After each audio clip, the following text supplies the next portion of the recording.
Hello everyone, welcome back to my channel. Today we'll be talking about my September wrap-up.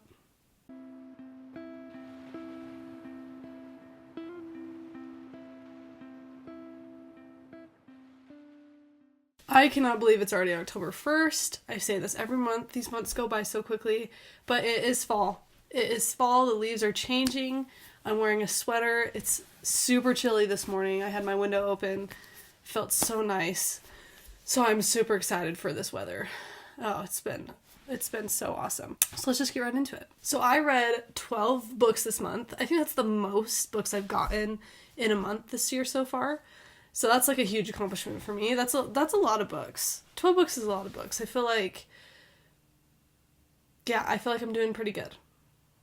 For somebody who's quite busy and doesn't really have the time to read now, I'm very proud of myself. So I will go from what I read from the start of the month all the way down to what I finished with. You know the drill. So first I read I literally cannot speak this morning. My intro took about 3 times, so that's so cool. I had to say 5 words. The Rebound play by Kate O'Keefe. I gave this one 3 stars. 3 stars. It's just, when I rate books, it's not usually because it's bad. It's just because it wasn't anything special. I mean, there are a few books that I've rated that I'm just like, I really did not like this. But my 3 stars are usually books that I'm just like, I didn't enjoy reading it, but I didn't hate it, and it's not that it was bad, like I said. So, this is one of those books where I was just like, it was fine. It was fine. It was cute. Super basic, nothing special. It's another hockey romance. Obviously, there's hockey people on the front cover. And it's actually an interconnected multi-author series, another one. I feel like these independent authors, there have been a lot of multi-author connected series that I have really, really enjoyed. I think it's really fun when these authors come together and support each other. So this is one of the books in the Love on Thin Ice series. It's about a team of hockey players who all fall in love, obviously. It takes place in a small town in Maple Falls, Washington, I think. So there's this is Dan and Kira, and Kira has lived in the same small town like her whole life. Dan moved away to go play professional hockey. It's a second chance romance, so he comes back to town to play for this Maple Falls hockey team. And yeah, it's super basic. It's not very long. It's probably 170 pages. I'm pretty sure this entire series, it isn't like novellas, but it's a little bit longer than a novella. So it was fine. It was cute. But it just wasn't anything that was just like, wow, this was so good, you know? It was good. Like I said, I don't really like to talk negatively about books unless I really just did not like it at all, which isn't very often. Or I just DNF it. That's what it is. So yeah, 3 stars, hockey romance, second chance, fall vibes in a small town. It was cute. Then I read A Christmas Tree Farm by Melody Carlson, and this one I gave 3 stars to. It's about Madison and Gavin. Madison, she's lived abroad for a few years. Her family has a Christmas tree farm in like Oregon or something like that, and she comes back and her sister's been taking care of it, and there was a huge fire that ruined like a ton of the farming communities, and their Christmas tree farm was actually kind of protected, half of it was. And so she comes back to help, and she starts to realize that her sister kind of was purposefully ruining the Christmas tree farm because she didn't want to run it anymore. And so the sisters butt heads the entire book. That really bothered me, which is why it was only 3 stars. Like, the sisters had a really awful relationship, and it doesn't really even get better. Not really, until, like, the very end. And this book wasn't very long either. I feel like it was less than 200 pages. I was really excited about it. I received this as an ARC, and it sounded so cute. Like a Christmas tree farm, those small town cozy vibes, you know? And it just wasn't like that. The romance didn't really get me. I wasn't really invested in Madison and Gavin's relationship. Gavin's a single dad. It's kind of a second chance romance as well. So if you like to know about the tropes, and that's all you like to know, kind of give you a background of what this book is kind of like. That's why I like to know what the tropes are, is because it kind of gives me an understanding of how this book is going to go. Even, I don't consider them spoilers. I consider them actually not spoilers. I feel like reading the synopsis of a book actually spoils a book more so than the tropes do.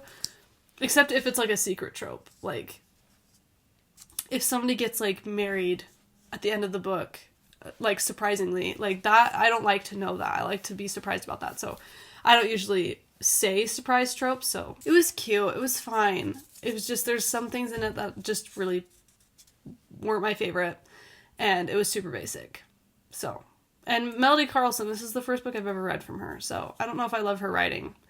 But yeah, it's still cute though. The cover was cute. Whatever. Then I read The Golden Goal by Annah Conwell. I actually listened to this. This was my first like non-arc in like months. I've been so swamped with arcs. I love doing it. I love applying for arcs, getting arcs, reading them.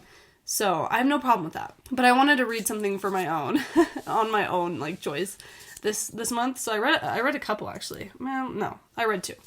So a couple. I gave this one 3.5 stars. It was cute.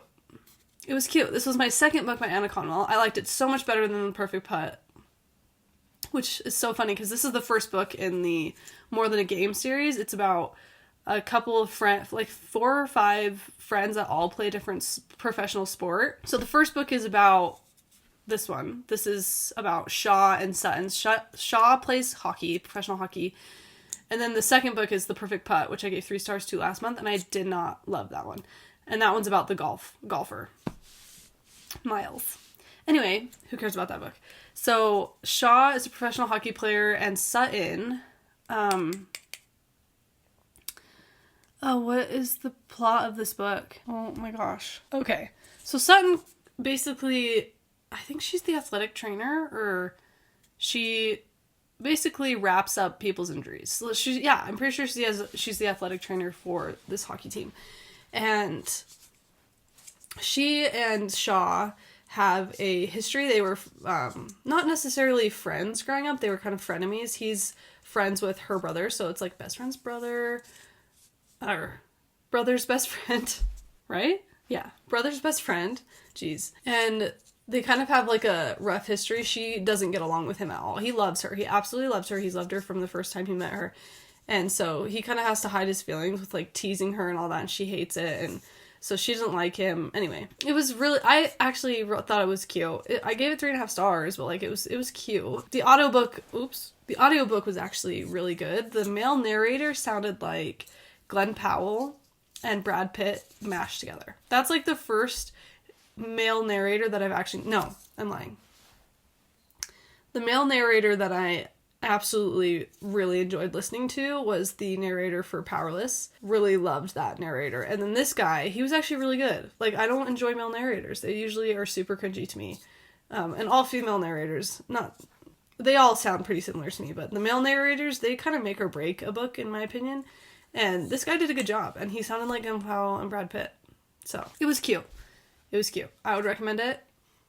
I don't know if I'd recommend The Perfect Putt. I mean, I would. It just was not for me. But anyway, this one was cute. Then I read Before We Were Us by Denise. I gave this one 4 stars.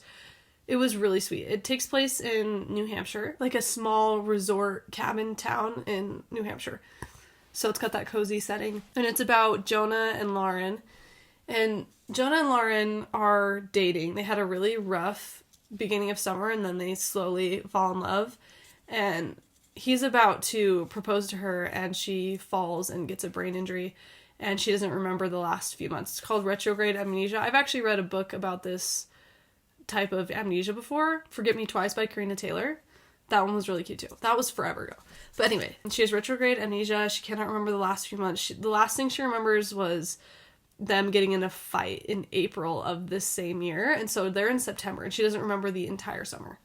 So she's like super upset about it. She does not believe that she and Jonah are together. And so she like wants to ignore him. And she's like, we don't get along. The last thing I remember is we fought. Anyway, so he's super patient. He is such a cute and sweet character. So you just feel bad for him the entirety of the book because he loves her so much and she doesn't remember loving him.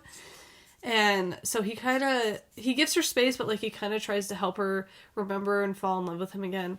And so it was really sweet. Kind of tugs at your heartstrings a little bit. Denise Hunter's that kind of writer where she's like, I don't know how to explain it. Like, she doesn't write sweet, fluffy romances, that's for sure. Her romances have more depth and emotion and real rawness to it. So it's an emotional read, not like I'm gonna cry this entire book, but it was still emotional, and I loved the ending. It was very sweet. Then I read Calm Before the Score by Kort Combe. Probably Combe. I don't remember. I actually don't remember. I don't know. So this one I gave 3 stars to. I had a lot of 3 stars this month. Ugh. 3 stars. I don't know how to explain it, but like, it was a little immature for me. It's a college football romance, and it's part of a series. This is the first book in the series called The Players of Spring U, and the second book is about the friend Hartley, and I really, like, the entire book I was like, oh, I wish he was the main guy in this book, and the girl was his love interest was like the main couple in this book. So that's what I was just like thinking the whole time. So I just really wasn't into this couple's romance. It's about Violet and Ryan, and she has like OCD and anxiety, so she has a lot of issues, and he's got some issues as well.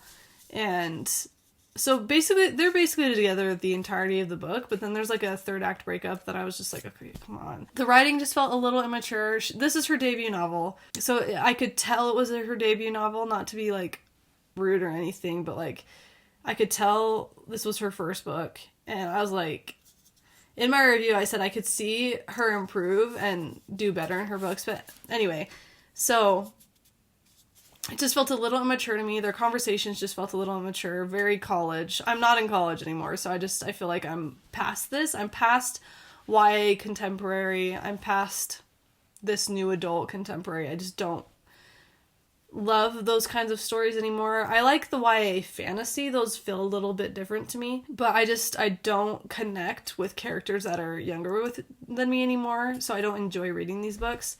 So I shouldn't have applied for this arc, but the cover was cute. The storyline that sounded really interesting, but ultimately there were some things in it that bothered me. There's some cursing. Oh, speaking of, there's like no cursing in the books that I've already no cursing at all in the books that I've already brought up. But this one had some cursing, like the Lord's name in vain, and like, I did not like, and that was the only cursing in it, was his name in vain. And so I didn't like that. I didn't like that at all. It was cute. It was fine. I just didn't love it. And honestly, I probably wouldn't recommend it to my audience. Not that it was inappropriate or anything like that. I just wouldn't recommend it. And I have a physical copy here of a book I read. Here Comes Baby by Emily B. Riddle. So I actually won this book in a giveaway. This was my first giveaway win ever. I was so excited. I got this book last week, or a week and a half ago, and I was so excited to get in the mail. So yeah, Here Comes Baby by Emily R. B. Riddle. Wow, I'm so bad. I gave this one 3.5 stars. Here's this little book version if you want to see. I love comparing the little books to the big books. Even the back cover is the same. And the spine. I love it. Yeah, 3.5 stars. This is like an accidental pregnancy, friends to lovers, forced proximity, workplace romance, so many things. Age gap, reverse age gap. She's older. She's 39 and he's 30. They actually have the same birthday, so they turn 39 and 30 together in the beginning of this book. They have like a birthday party together. They get pregnant. Nothing, you don't see anything on page, obviously. This is closed door. And it was cute. There were just some things that really bothered me. The main girl, Liz, she was insufferable. I'm sorry, she was just really insufferable. Michael was so patient and sweet and like the most perfect book boyfriend, if you will. I don't like using that term because I have a wonderful husband who I love so much, but it was cute. She's the owner of a bakery. He works for her. She promotes him at the birthday party, and so it looks kind of bad that he gets her pregnant, and she's like, what if people think that I promoted you because we have a relationship? And so she kind of keeps her distance. She doesn't want to be with him. She doesn't want to get married. He wants to marry her, but you don't really... it doesn't explicitly say that. You just know that he's absolutely in love with her, and you feel so bad for him because she's like, no, stay away from me, I don't love you. And it's just really sad. So that bothered me, but it was cute. And I wish that there were more scenes of Liz and his name's Michael, together. Like, I feel like it was mostly just her. I'm pretty sure it's just her point of view, so I think that's why I had a problem with them not being together a lot. Like, she really pushes him away and doesn't include him in, like, in her pregnancy, and it bothers him. And anyway, he keeps his distance for a while, so I wish there was more of them growing together in their relationship through her pregnancy. So whatever. Take that, man, I'm so clumsy. Take that with that what you will. But I thought it was cute. I enjoyed it. It's part of a series called the Kissing series. So, yeah, the Kissing series. This is book 3. So there's 2 books before this. I haven't read those ones, but I liked this one, so it's cute. It's a lot thicker than I thought it'd be. And then I read West of Port by Carina Taylor. This one I gave 4.25 stars. I love when I do my 2 5s or 7 5 stars. But this one was so fun. Like, this one was just fun. I don't read a lot of fun action adventure books. I read a lot of contemporary romance, especially now. And so this is part of the Love and Treasure series. It's book 4, so there's a couple books before this, but I haven't read any of those. I need to go back and read them now. Because Carina Taylor, she's my favorite author. Like, I love her. She's not my favorite, but she's one of my favorites. And I think I've only not read, like, 3 of her books. So I have read a lot of her books. And I've honestly, honest to goodness, loved all of them. There were some that weren't perfect, obviously, but I really enjoy her writing. So anyway, this is book 4. It's about West and Sydney. And Sydney gets into some shady dealings with the mafia, and she gets caught by the mafia, and so she's running away, and West is a guy who's supposed to help her, and he is very reluctant. He does not want to help her, and he's like, I'm not getting involved in the mafia, what are you talking about? And so he has a boat, and he, like, is her getaway boat guy, and so he helps her escape, and then he's basically stuck with her because he's catching feelings, and he doesn't want to leave her to the mafia, so he helps her the entirety of this book. And it was just a lot of fun. Like, it's not violent or anything like that. It's not even, like, super high stakes or anything like that. It was just a fun time, and I really enjoyed reading it. And it's Grumpy Sunshine, Close Proximity, all the good stuff, you know, the good stuff. And so I really liked it. It was really fun, so I would highly recommend this one. I need to go back and read previous books in the series because there are some characters in here that show up that are from the previous series that were really fun, so highly recommend. Then I read Don't Tell Me Twice by Dani Ryan, and I gave this one 3.5 stars. It's about Frankie and Perla, both very interesting names, very Italian. This is definitely an Italian, these are Italian characters. And it's about this family, these group of sisters. This is the first book in the Morelli Sisters series. And so it's about these group of sisters, which I love the sister dynamic. I have 2 sisters of my own. And I just felt very connected to the sisterly dynamic. And so I love that. These Morelli sisters all work for their dad's magazine company. And they're like PR people, all that. And so, and then Frankie is a photographer, and all I need to tell you is it's a marriage of convenience. That's all you need to know. It's got some cursing. The last 2 books that I mentioned, West of Port and Here Comes Baby, both have cursing, but very, very, very infrequent. So, and it didn't bother me. No harsh language, no explicit language or explicit content, obviously. This one kind of towed the line a little bit in one part of this book, and I was like, oh, I don't like that. It wasn't inappropriate, like totally weird, but yeah, Marriage of Convenience, that's all you need to know. It's definitely not my favorite Marriage of Convenience, that's for sure. Then I read Edenbrooke. Oh.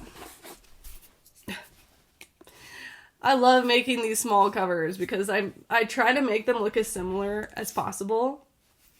And so I make the spines most of the time. Yeah, I usually make the spine because you can't find the spines online or anything like that. So I can usually find the front cover and the back cover. But if I can't, I make the back cover myself as well. Anyway, kind of a thing.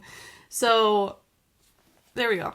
The comparison between the small and the big book. Super cute. I'll throw that one to the side. So, Edenbrooke by Julianne Donaldson. I got to this month.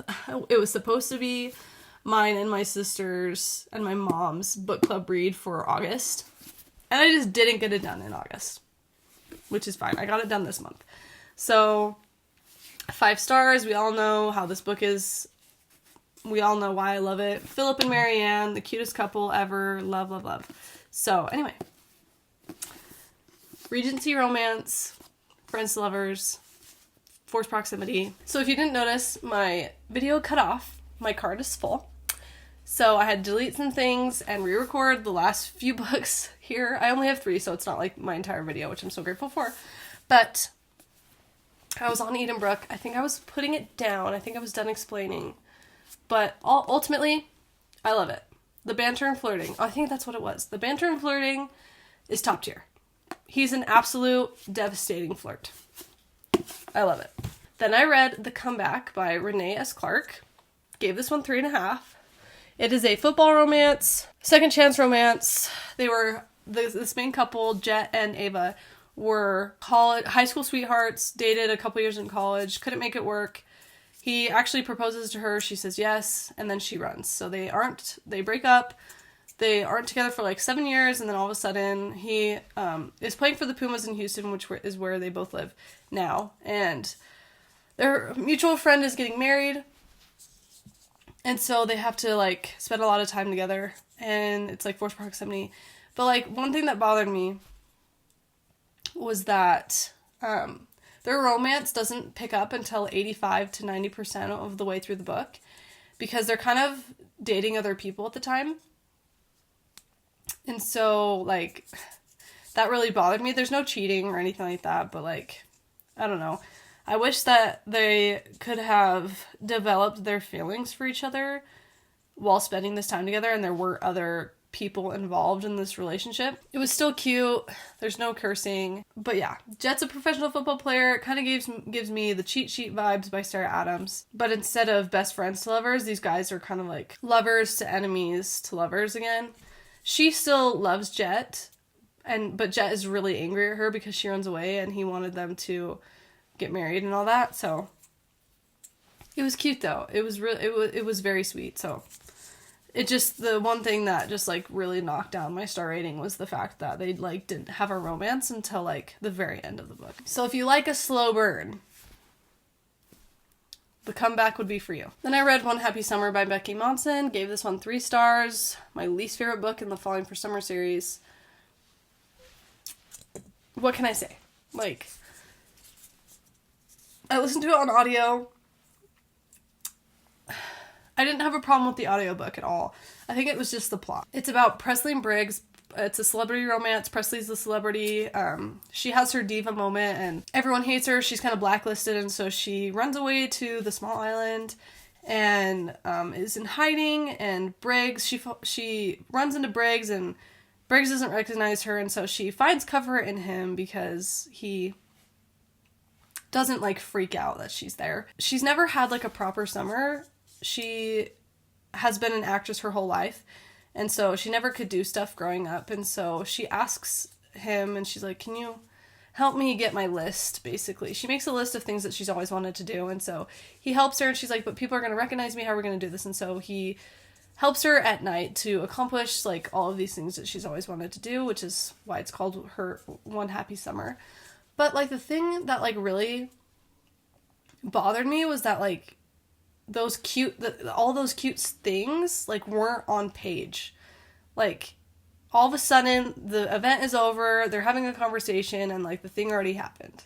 Like, they play a volleyball game together, because she's never played beach volleyball, and it's, like, not on page. Like, it didn't make any sense to me. And I kind of listened to this passively while I was doing some other stuff, and I just didn't love it. I did not connect to Briggs and Presley at all. I didn't think their romance was sweet. There's a lot of references to Notting Hill, which is a film. I've never actually seen it. So if you like that film, you'll probably like this. I'm not saying that it was, like, terrible. It was fine.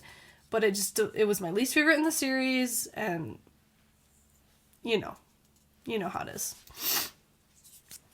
There's a few curse words, not very many, very infrequent, very mild, no explicit content, no explicit swearing, and so it never made me uncomfortable, just a couple of words in there.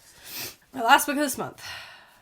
I'm so glad that my camera didn't give out halfway through this video because it's kind of long. I'm so sorry. Britta and the Beach Boy by Brittany Larsen. This is the first book in the Love in LA series. And little background, Britta is the only sister to the brothers in the Paradise book series, Brittany's previous book series. So it's connected in that way, but this is its own series. So it's about Dex and Britta, obviously. And Dex is a professional surfer, and they meet in Paradise, Idaho. He's like visiting there for, I don't even know why. And so she meets him. They spend the entire summer together, but that's like not on page. It kind of skips over that in like chapter 2. And summer's already over. He leaves Paradise to go back to California to surf. And so yeah, anyway, she her parents or her dad encourages her to go take a vacation, and so she goes to LA for 6 weeks, and she runs into Dex because where she's staying is neighbors to Dex, and so she spends a lot of time with him. It's a marriage of convenience. Britta and Dex were really sweet together, but obviously their marriage of convenience was a professional business arrangement, and so they try to keep their love professional, so they can't like kiss or touch or anything like that. And so, or at least they try. But basically the reason for their marriage of convenience, he wants to surf in the Olympics, and he has to have US citizenship because he's Australian, and the Australians don't want him to surf for Australia in the Olympics, and so the only people he can surf for is in America. And so he tries to get citizenship, and so to do that, he has to marry her so that he can qualify for the 2020 Olympics. And she needs money to buy a local coffee shop in LA. It was really cute, no cursing, no explicit content, very sweet. That is one word I would use to describe this book, is it's just very sweet. So there you go. That is all of the books that I read in September. 12 books. I feel like that's pretty good for a person who is quite busy, who has no time for anything else. So I think that's it. Although, some life updates. My husband and I are moving to Montana to start his job, and we're really excited. We've loved spending the summer with our families, but we are ready to have our own place again. And yeah, that's like some super big life event. Never lived in Montana, obviously, so it will be a very new adventure for us, and we're excited. So that is all. Thank you so much for watching, and I will see you next time. Bye.